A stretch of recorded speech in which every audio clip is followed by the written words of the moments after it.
Ziniet, kā izskatās labs obligāciju piedāvājums. Tāds piedāvājums, kur investori izķer mazāk nekā 1 dienas laikā.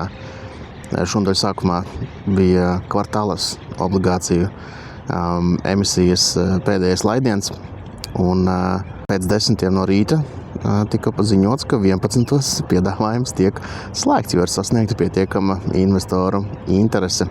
Un likme nebija liela, 6,75% bija ienesīgums līdz dzēšanai uz 11 mēnešiem.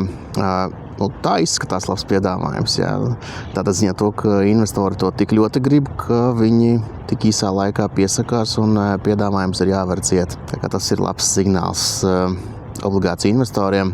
Ir jāvērtē, protams, visi piedāvājumi, jāskatās, bet šis arī dara paturēt prātā kontekstā ar citiem piedāvājumiem, kuri ir līdzīgi, līdzīgs nodrošinājums, ja ir nodrošināts obligācijas ar lielāku likmi, bet tāpatās noteiktajā termiņā nevar savākt mērķi.